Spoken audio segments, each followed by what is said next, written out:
Bueno, llegamos al final, pero no antes vamos a presentar una gran charla. Yo lo que les pido es que se queden para que puedan vivir la experiencia que se va a proponer. No quiero spoilear nada. El algoritmo, ¿quién decide por nosotros? Vamos a estar presentando a Joan Zweig, autor, divulgador y conferencista especializado en tecnologías emergentes y sociedad. Un fuerte aplauso. Gracias, Nacho, querido. Muchas gracias. ¿Cómo están? ¿Todo en orden? Bueno, qué lujo que me toca cerrar esta jornada, pero les tengo malas noticias. Los algoritmos los conocen mejor que su terapeuta, que su expareja y probablemente su madre, todos juntos. Les voy a hacer un pequeño ejercicio, aprovechando que este auditorio está buenísimo. Les voy a hacer algunas preguntas y les voy a pedir que por favor prendan la linterna de su teléfono y en caso de que estén de acuerdo, levanten la linterna para arriba. ¿Les parece bien? ¿Rápido? La primera pregunta, ¿quién la está pasando bien en la Tech Week 2025? ¿Ves? Ahí se van prendiendo. Ok. ¿Quién stalkeó a alguien que juró no volver a mirar? Hay un par más tímidos, ahí en ese sentido, muy bien. ¿Quién dejó un chat sin responder, pero se enojó porque le hicieron lo mismo? Ahí ya casi todos, muy bien. Hay algunos que están medio tímidos en eso. ¿Quién subió una story solo para que la vea esa persona? Yo no puedo jugar ahí porque me voy a exponer como demasiado. ¿Quién sintió que el celular sabía que estaba triste y le tiró la canción justo que no quería más escuchar? Bueno, hay un par ahí. Y ahí nos surge la pregunta de quién termina decidiendo por nosotros y qué tan libres somos cuando la gran mayoría de las decisiones que tomamos en nuestra vida pasan atravesadas en una arquitectura algorítmica. Y yo soy lo más lejano y tecnofóbico que hay, a mí me encanta la tecnología, pero es fundamental empezar a conversar acerca de esta injerencia, de esta intervención, porque creemos que somos nosotros quienes decidimos, pero alguien ya lo terminó haciendo por nosotros. Y eso es un poco, en este entorno contemporáneo, el rol que hoy en día tienen los algoritmos y que se empieza a meter en tres esferas de nuestra vida. En la vida más privada, en la vida más social y en la vida más laboral. Y en el medio somos una generación donde cada vez tenemos estos niveles de ansiedad, estos niveles de impaciencia, estos niveles donde buscamos la gratificación instantánea de una forma permanente. Y de eso un poco hablamos cuando hablamos de algoritmos. Por definición técnica, un algoritmo es una secuencia de pasos finita para resolver un problema determinado. Podríamos decir que un algoritmo es como si fuese una receta. Si yo quiero hacer un cheesecake de limón o quiero hacer un budín de limón, tengo que seguir un algoritmo. Si yo altero esa receta, voy a llegar a otro resultado distinto. Más agrio, más dulce, en ese sentido. Ahora, mi apreciación personal es que los algoritmos hoy en día están funcionando como mediadores invisibles entre los datos que hoy en día tenemos y nuestra percepción de la realidad.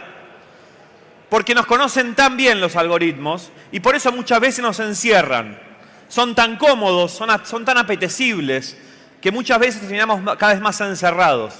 Cuando se originó Internet, fines de la década del 60, se pensó en un Internet que enriquezca el conocimiento de la humanidad, que enriquezca la percepción de información, que enriquezca las culturas.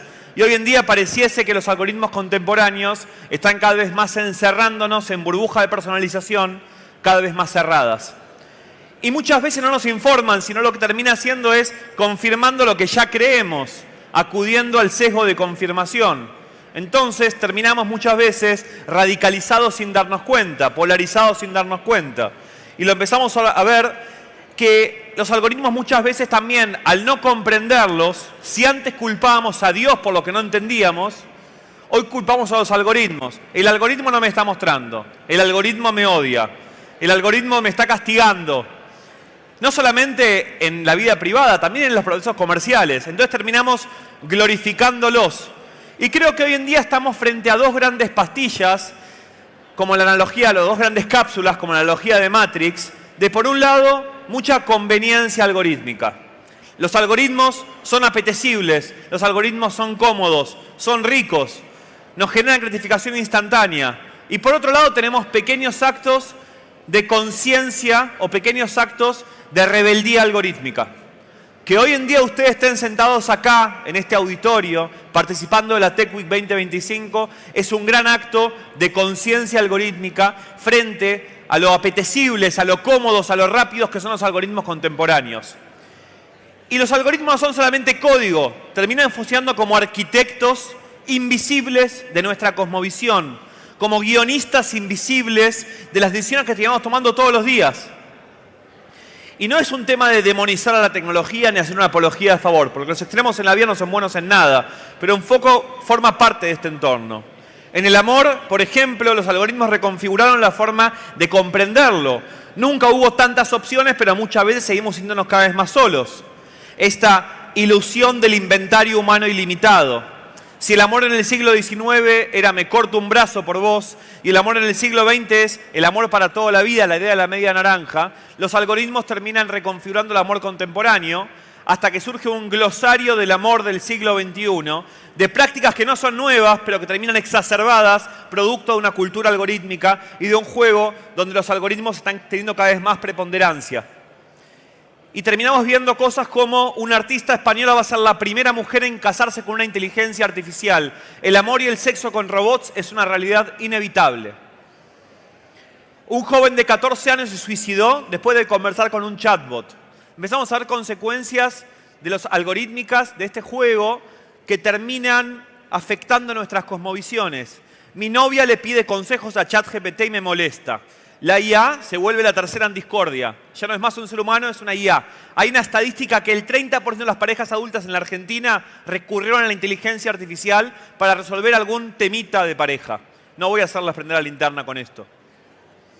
Las amistades con la inteligencia artificial pretenden curar la soledad y algunas terminan en suicidio. Empezamos a ver cómo las consecuencias son cada vez mayores. Es la pareja ideal, la tendencia a elegir como novio o novia un programa de inteligencia artificial. Ya no son hechos aislados, son síntomas de época. Si vemos en la amistad, por ejemplo, la pregunta que nos hacemos, ¿estamos conectados o estamos solamente muy bien enlazados? Porque muchas veces la amistad también se reconfiguró producto de los algoritmos. Y si no reaccionás, desaparece. La amistad queda filtrada por los algoritmos y queda supeditada a la interacción y no a la intención real.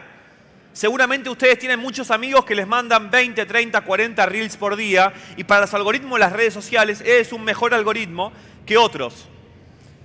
Entonces, la invitación en estos campos más vinculares es volver un poco más a lo simple, es desafiar eso y volver a combatir eso más reactivo, volver a la pausa y a lo simple.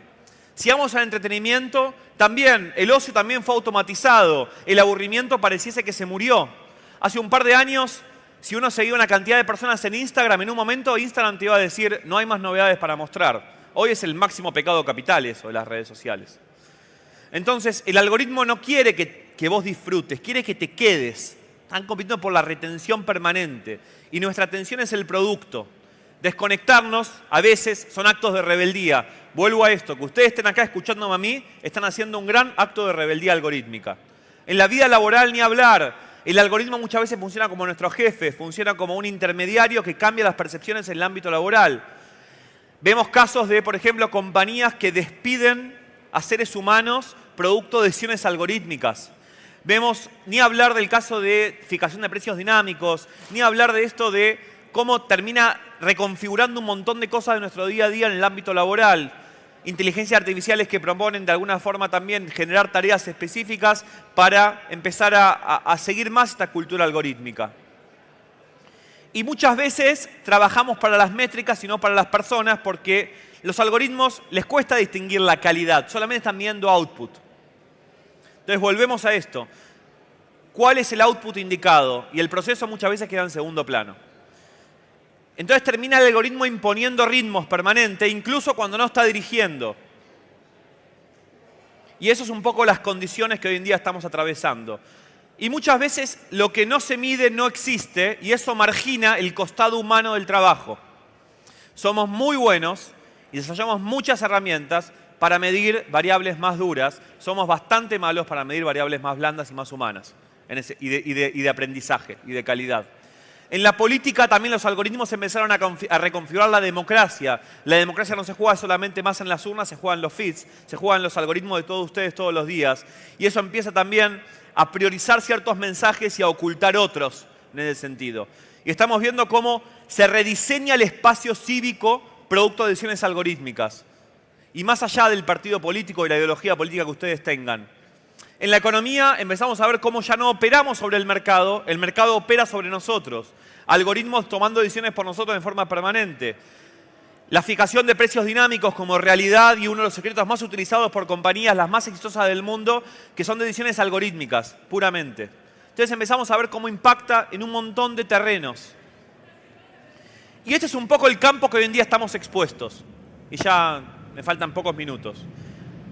Somos como pequeños peones combatiendo contra algoritmos, contra máquinas que no terminamos de comprender, que tienen morfologías medio distintas todo el tiempo, que son muy dinámicas. Y eso nos produce mucha ansiedad. Eso nos produce también que vivamos en modo alerta, porque la ansiedad digital ya no es un síntoma, es una constante en este mundo. Entonces, la invitación es que buscamos distracción y encontramos muchas veces más ansiedad a costa de nuestra paz mental. Y eso nos produce tecnoestrés, liberación de dopamina, respuesta instantánea, miedo al visto sin respuesta, entre otros tipos de consecuencias. Entonces, yo les propongo abrazar la pausa, y abrazar la pausa es rebeldía contra la urgencia que nos ponen los algoritmos. Otra vez, los extremos en la vida no son buenos en nada porque no nos permiten dudar. No es cuestión de glorificar o demonizar. No es cuestión de hacer una apología a favor o una demonización tecnológica. Ese es un poco el campo que estamos hoy en día atravesando, que nos empieza a impactar en toda la dimensión de nuestra vida cotidiana y tenemos que ser cada vez más conscientes de qué rol le damos y yo invito a que generen muchas más cosas a pausas de conciencia algorítmica. Gracias. Grande, Joan.